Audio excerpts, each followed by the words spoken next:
Is Oklahoma the biggest win of the Josh Heupel era? Jimmy, I know there's an Alabama game in there in 2022, and I'm sure that most people would naturally say that. As a matter of fact, I believe it's our poll question on YouTube, so we would love for people to vote. Jimmy, how does that statement strike you, that this win may actually be bigger than the Alabama win? I've got to go with the Alabama win. I think the Oklahoma win is big. But here's the thing. Oklahoma might be a 500 team, or they may be a 7-win team. That Alabama team was a top 5 team, was a national championship caliber team. We don't know about Oklahoma yet. And in fact, they're making a change at quarterback. I was very unimpressed with Oklahoma's offense. I do think they have a very good defense. But Oklahoma would have to be, to me, a great team for you to say this is the best win that Heupel's had. And I don't think they are. So I've got to go with Alabama in 2022.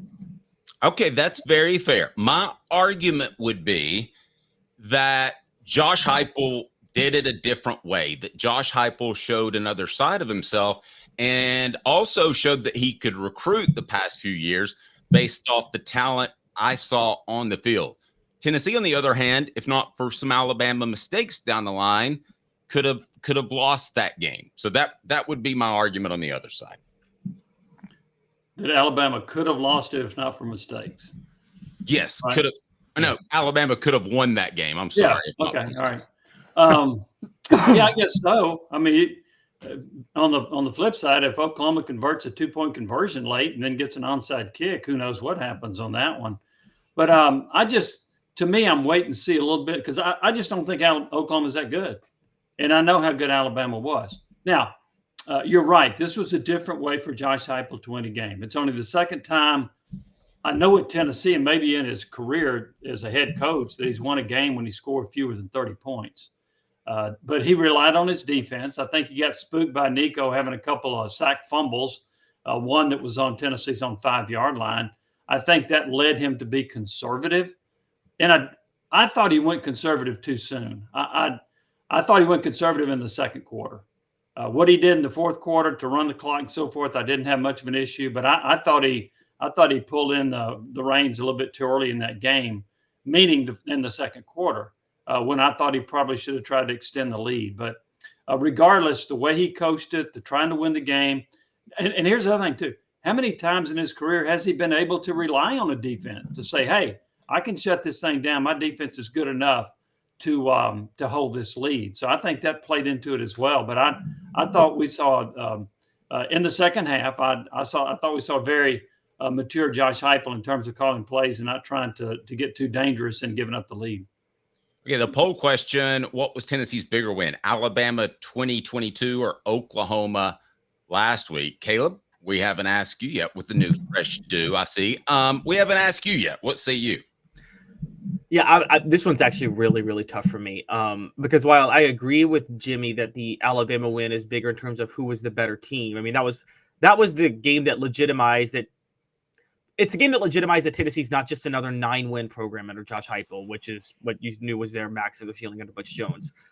But Jimmy, I got to go with this one because of the biggest red flag surrounding Josh Heupel up to this point. And it wasn't his lack of defense or anything like that. That's how he runs the system. It's that there was legitimate concern that Tennessee couldn't be a consistent road team under Josh Heupel. They were bad on the road last year. They were horrible on the road last year and lost to a very bad Florida team. So to go to Oklahoma, a night game, the SEC opener for that team, and beat them 25-15 in a game that honestly, if Josh Heupel wanted to, probably could have beaten them by 3 touchdowns. I thought really should have. Go ahead.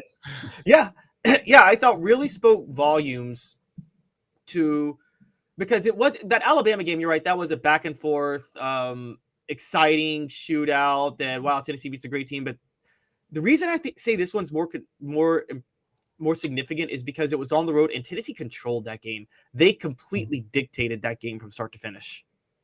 Yeah, they control the line of scrimmage. I will say that they've had other big road wins. They went to LSU and beat the heck out of LSU in 2022, and LSU won the West Division that year and was a 10-win team. So he's not struck out completely in road games. He has struck out a few times, but not completely. But I will ask you this, Caleb. If Oklahoma goes 6-6 this year, would you still say it's the biggest win for Heupel?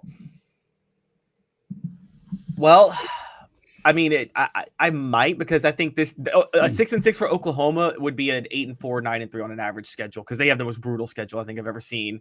And to your LSU point, there's a YouTube channel up, and Jimmy, you're from Louisiana, so you probably know, but there's a guy who tracks LSU's like entire history, and I mean dating back to the 40s, on their night games versus their day games.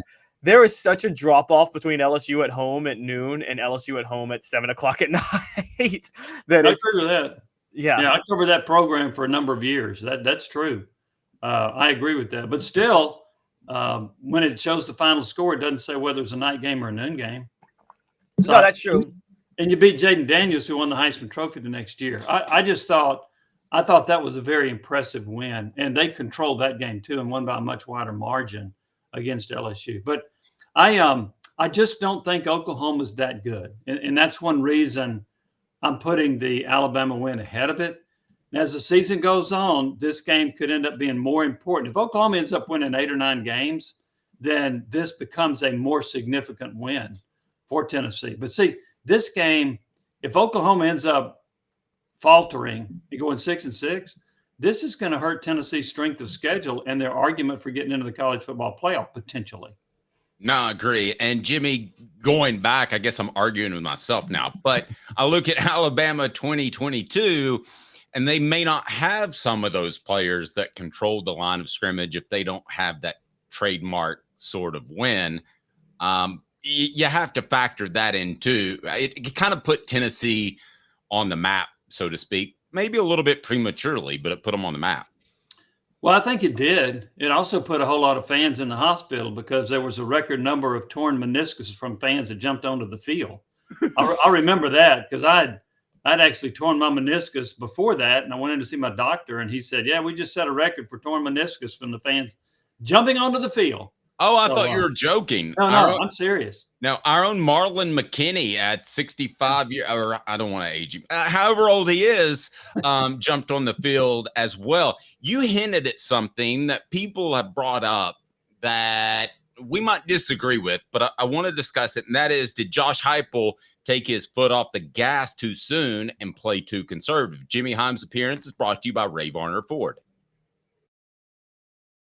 4x4 Active, $46,529. 24 Ford Big Bend Bronco 4-door, $40,949. 24 Ford F-150 Super Crew 4x4 STX, $46,214. Varner Ford, built for the game. All right, Jimmy, let me ask you, because that notion has been brought up to me out in public, but not on this program so much. Did Josh Heupel take his foot off the gas? Was he too conservative too early? Yes, in the first half, I thought he was. I mean, you play, look, against Kent State, you're onside kicking in the first quarter, and then you call a timeout toward the end of the half to pour on more points.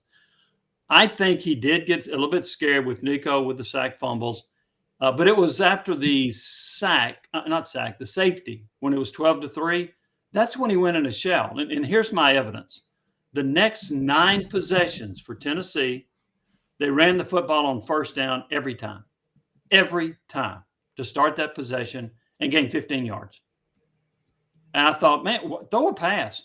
Now, Will Overstreet, whose opinion I respect greatly, said that Brent Venables had thrown something different at Tennessee, that he showed a 6-man look, and then at the snap, they converged and made it basically an 8-man line that made it hard to run against.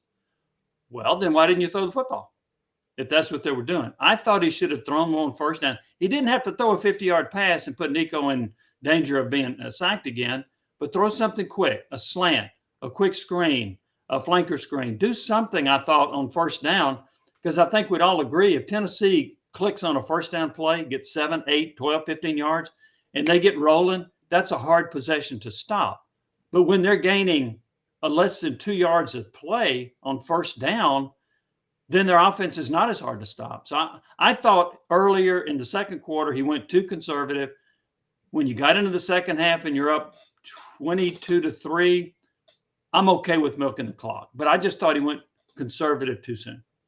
So to Caleb, a new poll question. Sorry, Caleb. What was Tennessee's bigger win? Alabama gets 81% of the vote. I'm not surprised. Jimmy actually, and I may have changed my own mind. Was Josh Heupel too conservative versus Oklahoma? Yes, could have run it up. No, controlled the ball. Caleb? So Jimmy, what about the moment? Here's the moment where it hit me, and it was actually in the opening drive of the second half. They're up 19-3. They get to field goal range, and I think it's like 3rd and 6, and he calls a simple draw and just said, "Let's settle for the field goal." Yes. Was that too conservative to you, or was that, oh, I can just get this 3-score lead, and Oklahoma's offense is so bad, I know they can't come back from a 3-score deficit? That actually was too conservative for me. You had no chance of gaining the first down, and it was 3rd and 7. They gave it to Bishop. He gained 1 yard, and you kick a field goal. I thought they should have taken and it doesn't have to be a deep shot. It could be something short underneath him. We know he's a very accurate passer, so give him a chance to get a first down. Tennessee had no chance to get a first down on that play. So I did think that was too conservative, and that was in the third quarter. I thought there were just times where I was kind of surprised that he played it as close to the vest as he did.